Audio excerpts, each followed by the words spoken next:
ꯑꯩꯈꯣꯏ ꯁꯤꯒꯤꯅꯦ ꯁꯤꯒꯤ ꯃꯇꯥꯡꯁꯤꯗ ꯑꯩꯈꯣꯏꯅ ꯉꯁꯥꯏ ꯍꯟꯗꯛꯀꯤ ꯀꯟꯐ꯭ꯂꯤꯛ ꯄꯨꯡ ꯑꯃꯃꯨꯛ ꯑꯩꯈꯣꯏ ꯑꯦꯌꯔ ꯁ꯭ꯄꯦꯁꯇ ꯀꯥꯞꯊꯅꯕ ꯃꯇꯝꯗ ꯀꯃꯥꯏꯅ ꯇꯧꯒꯦꯗ ꯑꯩꯈꯣꯏꯒꯤ ꯏꯟꯗꯤꯌꯥꯒꯤ ꯖꯦꯠ ꯐꯥꯏꯇꯔ ꯖꯦꯠ 5 ꯀꯥꯞꯊꯈꯤꯕ ꯑꯗꯒꯤ 400S ꯁ꯭ꯇꯦꯁꯟ ꯑꯃ ꯃꯣꯕꯥꯏꯜ ꯁ꯭ꯇꯦꯁꯟ ꯑꯃ ꯁꯤ ꯊꯨꯒꯥꯏꯈꯤꯕꯁꯦ ꯏꯟꯗꯤꯌꯥꯒꯤ ꯑꯩꯈꯣꯏꯒꯤ ꯅꯦꯁꯅꯦꯜ ꯅ꯭ꯌꯨꯁꯁꯤꯡ ꯆꯦꯅꯦꯜꯁꯤꯡꯗ ꯑꯃꯠꯇ ꯄꯟꯗꯦꯕꯀꯣ ꯁꯤ ꯄꯟꯗꯕꯁꯤꯒꯤ ꯃꯔꯝꯁꯤ ꯀꯔꯤꯒꯤꯅꯣ ꯍꯥꯏꯔꯒꯗꯤ ꯃꯁꯤ ꯏꯟꯗꯤꯌꯥꯒꯤ ꯃꯥꯏ ꯑꯣꯏꯗꯦꯕ ꯄꯟꯕ ꯌꯥꯎꯔꯨꯕꯒꯤ ꯑꯩꯈꯣꯏ ꯊꯤꯡꯖꯤꯟꯈꯤꯕꯒꯤ ꯄꯣꯠꯁꯨ ꯑꯩꯈꯣꯏ ꯂꯩꯔꯗ꯭ꯔꯥ ꯑꯗꯨ ꯂꯩꯕ꯭ꯔꯥ ꯑꯗꯨꯅꯤ ꯁꯤ ꯑꯗꯨ ꯑꯣꯏꯔꯒꯗꯤ ꯑꯩꯅ ꯍꯥꯏꯖꯅꯤꯡꯕꯗꯤ ꯀꯔꯤꯒꯨꯝꯕ ꯐ꯭रीडम ꯑꯣꯐ ꯁ꯭ꯄꯤꯆꯁꯤ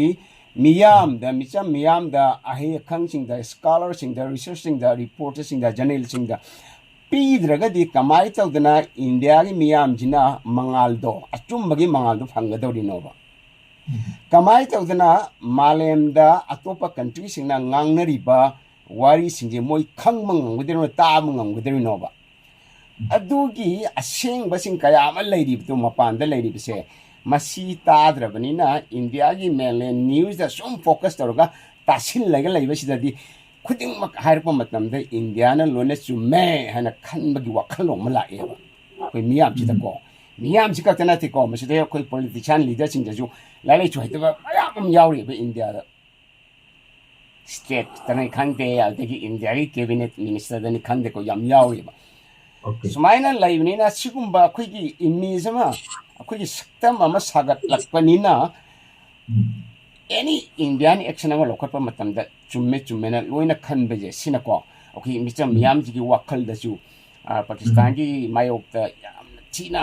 ꯈꯠꯅ ꯆꯩꯅꯅꯤꯡꯕ ꯂꯥꯜ ꯊꯣꯛꯍꯟꯅꯤꯡꯕ ꯁꯤꯒꯤꯅ ꯁꯤꯆꯨꯋꯦꯁꯟ ꯑꯃ ꯐꯤꯕꯝ ꯑꯃ ꯁꯦꯝꯒꯠꯂꯦꯕ ꯀꯔꯤꯒꯨꯝꯕ ꯁꯤꯒꯤ ꯐꯤꯕꯝꯁꯤꯅꯀꯣ ꯃꯈꯥ ꯇꯥꯅ ꯆꯠꯊꯔꯒꯗꯤ ꯀꯔꯤ ꯑꯣꯏꯒꯗꯒꯦ ꯍꯥꯏꯔꯒꯗꯤ ꯑꯩꯈꯣꯏ ꯑꯣꯖꯥ ꯀꯣꯔꯧꯍꯟꯕꯅꯁꯨ ꯃꯃꯥꯡꯒꯤ ꯀꯩꯅꯣꯗ ꯄꯟꯕꯤꯈ꯭ꯔꯦ ꯑꯩꯈꯣꯏꯒꯤ ꯇꯣꯛ ꯁꯣ ꯑꯃꯗ ꯑꯩꯈꯣꯏꯒꯤ ꯗꯤꯁꯀꯁꯟ ꯑꯃꯗ ꯀꯔꯣꯔ ꯁꯤꯒꯅꯦꯅ ꯅ꯭ꯌꯨꯀ꯭ꯂꯤꯌꯔ ꯃꯤꯁꯥꯏꯜꯁꯤꯡ ꯁꯤꯖꯤꯟꯅꯔꯕ ꯅ꯭ꯌꯨꯀ꯭ꯂꯤꯌꯔ ꯕꯣꯝꯁꯦ ꯁꯤꯖꯤꯟꯅꯔꯒꯗꯤ ꯀꯔꯣꯔꯗ ꯁꯤꯔꯛꯀꯅꯤ ꯍꯥꯏꯕꯁꯦ ꯃꯁꯤ ꯑꯩꯈꯣꯏꯅ ꯈꯪꯐꯝ ꯊꯣꯛꯑꯦꯕ ꯑꯁꯤꯒꯨꯝꯕ ꯁꯤꯆꯨꯋꯦꯁꯟ ꯑꯁꯤꯗꯒꯤ ꯑꯩꯈꯣꯏꯅ ꯑꯦꯚꯣꯏꯗ ꯇꯧꯁꯤ ꯅꯥꯟꯊꯣꯛꯁꯤ ꯉꯥꯛꯊꯣꯛꯁꯤ ꯍꯥꯏꯔꯒꯗꯤ ꯑꯩꯈꯣꯏꯅ ꯃꯤꯆꯝ ꯃꯤꯌꯥꯝꯕꯨꯁꯨ ꯑꯁꯦꯡꯕ ꯁꯛꯇꯝ ꯑꯃ ꯎꯍꯟꯕ ꯃꯊꯧ ꯇꯥꯏꯌꯦꯕ ꯑꯗꯨꯅ ꯍꯧꯖꯤꯛ ꯄꯥꯜꯂꯤꯕ ꯑꯩꯈꯣꯏꯒꯤ PM ꯃꯣꯗꯤ ꯂꯩꯉꯥꯛꯁꯦ ꯁꯤꯒꯤ ꯈꯛꯇ ꯈꯜꯂꯒ ꯃꯣꯏꯒꯤ ꯃꯥꯏ ꯈꯛꯇ ꯈꯜꯂꯒ ꯑꯩꯈꯣꯏꯅ ꯑꯆꯨꯝꯕꯁꯦ ꯂꯣꯠꯁꯤꯟꯕꯁꯦ ꯑꯐꯕ ꯑꯃ ꯑꯣꯏꯔꯣꯏꯕ ꯑꯗꯨꯅ ꯉꯁꯥꯏꯒꯤ ꯍꯧꯖꯤꯛ ꯑꯣꯟꯂꯤ ꯏꯟꯗꯤꯌꯥꯒꯤ ꯃꯅꯨꯡꯗ ꯊꯤꯡꯕꯒꯤ ꯋꯥꯅꯤꯀꯣꯉꯁꯥꯏꯒꯤ ꯑꯩꯈꯣꯏꯅ ꯑꯩꯈꯣꯏꯒꯤ ꯖꯦꯠ ꯐꯥꯏꯇꯔ 5 ꯀꯥꯞꯊꯕꯤꯁꯦ ꯑꯃꯅ ꯁꯨ 30 ꯑꯗꯩ ꯑꯃꯅ ꯃꯤꯛ 29 ꯑꯣꯏꯔꯝꯒꯅꯤ ꯑꯗꯒꯤ ꯑꯍꯨꯝ ꯑꯃꯅ ꯔꯐꯥꯏꯜ ꯐ꯭ꯔꯥꯟꯁꯀꯤ ꯔꯐꯥꯏꯜ ꯖꯦꯠꯁꯦ ꯁꯤꯒ ꯂꯣꯏꯅꯅ ꯑꯩꯈꯣꯏꯒꯤ 400S-400ꯁꯦ ꯁꯤ ꯊꯨꯒꯥꯏꯈꯤꯕꯅꯦꯕ ꯁꯤ ꯊꯨꯒꯥꯏꯈꯤꯕꯁꯤ ꯁꯤ ꯇꯨꯃꯤꯟꯅ ꯂꯩꯁꯜꯂꯒ ꯉꯁꯥꯏꯒꯤ ꯁꯤꯖ ꯐꯥꯌꯔꯁꯦ ꯍꯦꯛꯇ ꯗꯣꯅꯥꯜꯗ ꯇ꯭ꯔꯝꯞꯅ ꯍꯥꯏꯔꯒ ꯍꯦꯛꯇ ꯏꯟꯗꯤꯌꯥꯅ ꯑꯦꯛꯁꯦꯞ ꯇꯧꯔꯒ ꯂꯣꯏꯁꯤꯟꯈꯤꯕꯗꯤ ꯅꯠꯇꯦꯕꯀꯣ ꯑꯩꯅ ꯍꯥꯏꯖꯅꯤꯡꯕꯒꯤ ꯃꯇꯥꯡꯁꯤꯗ ꯍꯥꯏꯖꯅꯤꯡꯕꯗꯤ ꯀꯔꯤꯒꯤꯗꯃꯛꯇ ꯏꯟꯗꯤꯌꯥꯅ ꯇ꯭ꯔꯝꯞꯀꯤ ꯗꯣꯅꯥꯜꯗ ꯇ꯭ꯔꯝꯞꯀꯤ US ꯄ꯭ꯔꯦꯁꯤꯗꯦꯟꯠꯀꯤ ꯁꯖꯦꯁꯟ ꯁꯤꯖ ꯐꯥꯌꯔ ꯇꯧꯕꯁꯤ ꯂꯦꯞꯄ ꯌꯥꯔꯤꯕꯅꯣ ꯍꯥꯏꯔꯒꯗꯤ ꯏꯟꯗꯤꯌꯥꯒꯤ ꯗꯤꯁꯑꯦꯗꯚꯥꯟꯇꯦꯖ ꯌꯥꯝꯅ ꯂꯩꯔꯤ ꯍꯧꯖꯤꯛꯀꯤ ꯐꯤꯕꯝꯁꯤꯗꯩꯁꯤꯗ ꯀꯔꯤꯒꯨꯝꯕ ꯁꯤꯒꯤ ꯐꯤꯕꯝꯁꯤ ꯂꯩꯅ ꯂꯥꯜꯁꯤ ꯆꯠꯊꯕ ꯊꯣꯛꯑꯒꯗꯤ ꯏꯟꯗꯤꯌꯥꯗ ꯍꯦꯟꯅ ꯃꯥꯏꯊꯤꯕ ꯆꯣꯞꯄ ꯅꯪꯉꯛꯄ ꯌꯥꯏꯑꯕ ꯃꯁꯤ ꯑꯩꯈꯣꯏꯒꯤ ꯏꯟꯗꯤꯌꯥꯒꯤ ꯃꯤꯆꯝ ꯃꯤꯌꯥꯝꯗ ꯈꯪꯍꯟꯗꯦꯕ ꯑꯩꯈꯣꯏꯒꯤ ꯍꯧꯖꯤꯛ ꯃꯣꯗꯤ ꯂꯩꯉꯥꯛꯅ ꯑꯁꯤꯗꯤ ꯌꯥꯝ ꯂꯥꯟꯕꯅꯦ ꯐ꯭रीडम ꯑꯣꯐ ꯁ꯭ꯄꯤꯆ ꯄꯤꯗꯕ ꯍꯥꯏꯕꯁꯦ ꯁꯤ ꯌꯥꯝꯅ ꯂꯥꯜꯂꯦꯕ ꯑꯗꯨ ꯍꯧꯖꯤꯛꯇ ꯑꯩꯈꯣꯏꯒꯤ ꯅꯤꯜꯀꯥꯟꯇꯅ ꯄꯟꯕꯤꯈꯤꯕꯗꯣ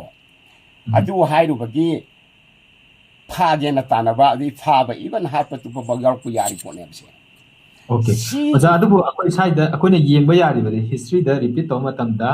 1971ꯒꯤ ꯏꯟꯗꯣ ꯄꯥꯀꯤꯁꯇꯥꯟ ꯑꯩꯈꯣꯏꯒꯤ ꯋꯥꯔ ꯑꯩꯈꯣꯏ ꯏꯁ ꯄꯥꯀꯤꯁꯇꯥꯟ ꯋꯦꯁ ꯄꯥꯀꯤꯁꯇꯥꯟ ꯍꯥꯏꯗꯅ ꯂꯩꯔꯝꯕꯁꯤꯗ ꯑꯩꯈꯣꯏꯒꯤ ꯏꯁ ꯄꯥꯀꯤꯁꯇꯥꯟꯁꯤ ꯕꯪꯒ꯭ꯂꯥꯗꯦꯁ ꯍꯥꯏꯗꯅ ꯐꯣꯝ ꯇꯧꯕꯒꯤ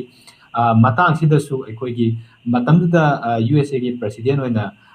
37 ꯄ꯭ꯔꯦꯁꯤꯗꯦꯟꯠ ꯑꯣꯏꯅ ꯄꯥꯟꯕꯁꯦ ꯔꯤꯆꯥꯔꯗ ꯅꯤꯛꯁꯟ ꯃꯥꯅ USAꯒꯤ 37 ꯁꯨꯕ ꯄ꯭ꯔꯦꯁꯤꯗꯦꯟꯠ ꯑꯣꯏ ꯑꯗꯨꯅ ꯑꯣꯏꯕ ꯃꯇꯝꯁꯤꯗ ꯉꯁꯥꯏꯒꯤ ꯋꯥꯔꯁꯤ ꯍꯟꯗꯣꯛꯎ ꯅꯠꯇ꯭ꯔꯒꯗꯤ ꯑꯩꯈꯣꯏ ꯍꯥꯏꯔꯤꯕ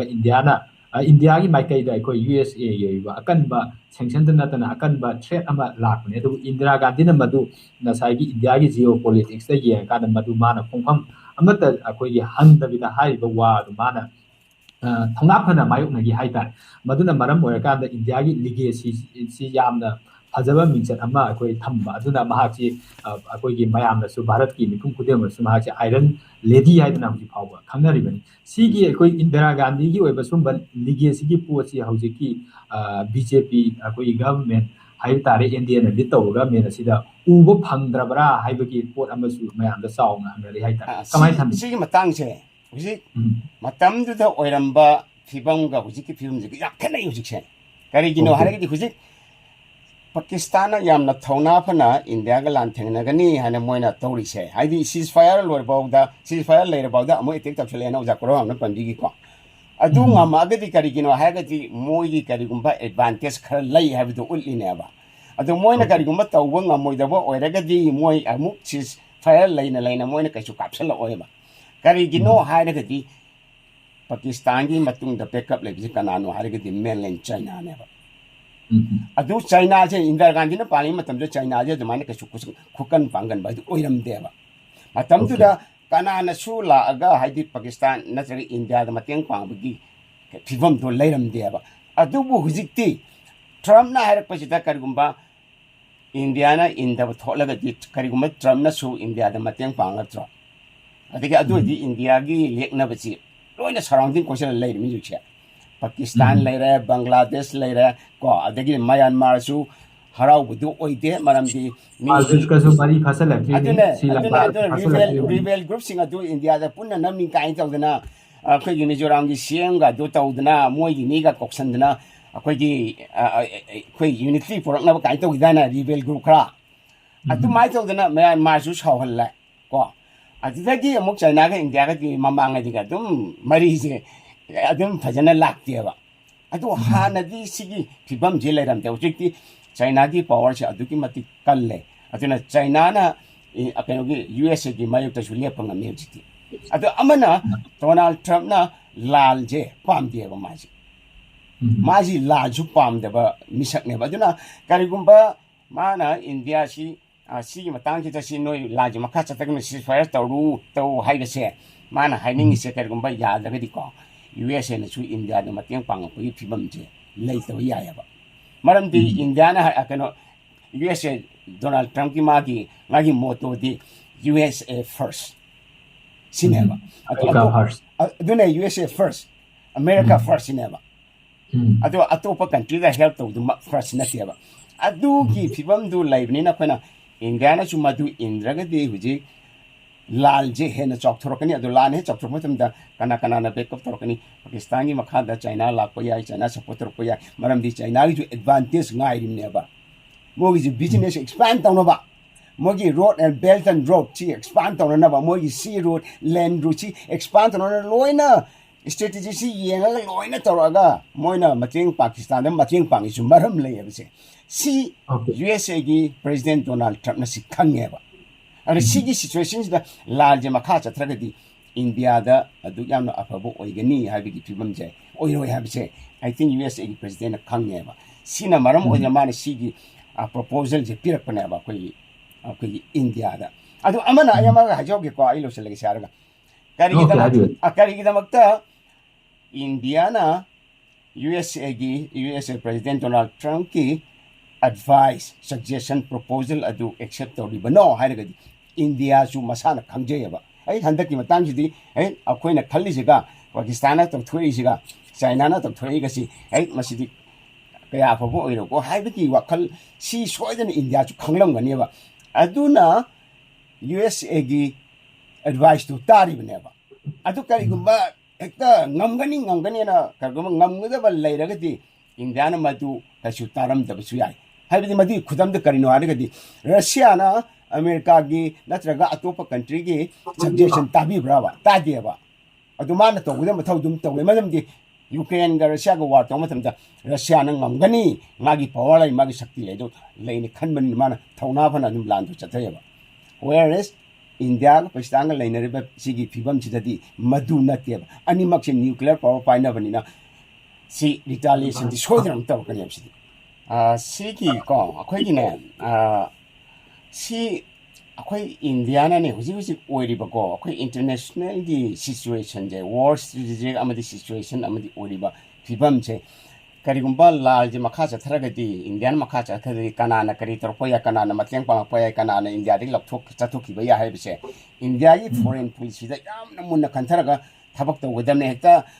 ꯏꯟꯗꯤꯌꯥꯅ ꯍꯦꯛꯇ ꯀꯔꯤ ꯑꯩꯈꯣꯏ ꯄ꯭ꯂꯦꯟꯁꯤ ꯑꯣꯜꯃꯣꯁ ꯇꯪꯈꯥꯏ ꯍꯦꯟꯅ ꯌꯥꯝꯕꯅꯦꯕꯀꯣ ꯆꯩꯅꯥꯗꯒꯤ ꯂꯩꯕ ꯁꯣꯔꯤ ꯄꯥꯀꯤꯁꯇꯥꯟꯗꯒꯤ ꯂꯩꯕꯁꯤꯀꯣ ꯑꯩꯈꯣꯏ ꯈꯨꯠꯂꯥꯏꯁꯦ ꯏꯟꯗꯤꯌꯥꯅ ꯌꯥꯝ ꯍꯦꯟꯕꯅꯦꯕ ꯌꯥꯝ ꯂꯤꯡꯅ ꯂꯩꯕꯅꯦꯕ ꯑꯗꯨ ꯑꯣꯏꯔꯒꯁꯨ ꯉꯁꯥꯏꯒꯤ ꯏꯟꯗꯤꯌꯥꯒꯤ ꯑꯁꯣꯟꯕ ꯑꯃꯅꯀꯣ ꯍꯥꯏꯔꯤꯕ ꯈꯨꯠꯂꯥꯏꯁꯤꯡꯁꯦ ꯃꯥꯅ ꯇꯣꯉꯥꯟ ꯇꯣꯉꯥꯟꯕ ꯂꯝꯗꯒꯤ ꯂꯩꯕꯁꯤꯅꯀꯣ ꯀꯣꯑꯣꯔꯗꯤꯅꯦꯁꯟꯁꯤ ꯌꯥꯝ ꯋꯥꯠꯂꯦꯕ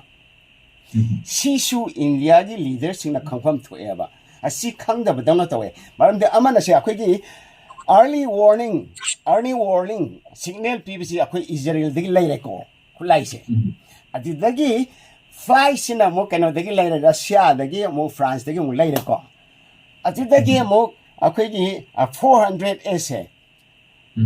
sisu amo Russia gi oire ba adu laipak se ahum thona moina India sina salai ri ko adu salai ma tamsida hariba station ahum che hadi angle ahum che moisi fajana communicate over ngambra coordinate over ngambra moisi link leba ngamra khudakta moisi pau phana ba ngambra hairagadi madugi ngamdabagi disadvantage ma jamna lai habse akhang ai singna puthoeba aduga kar amano haragana Pakistan dana kana sinna haragadi moina only moina sijene je ani khatane ba ko ayamana moina sinna je China gi jet sinna sinna je China gi company China gi jet fighter jet sinna ba ko ati moigi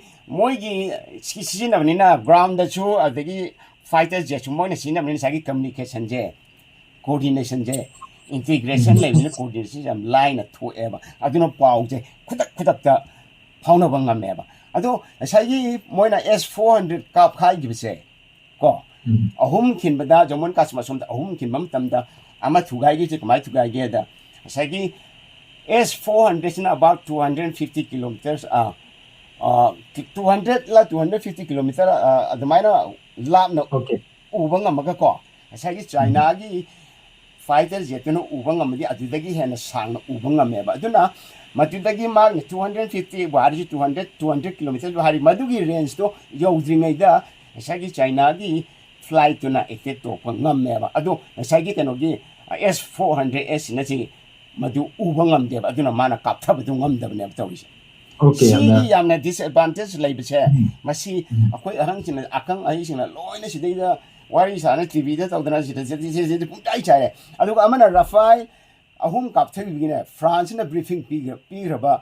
France da briefing pigram nepse news briefing pigram nepse si pigrabani na moina hujik pakhatle moina hujik India na another 26 Rafael jet fighters in line na tawise si about the moina lay yon magic ki sala ema marandi kari no aragadi kari gumba moina yolaga madu karigumba amuk irai laina manghal lagati madu France ki company tu ki mai thi baneba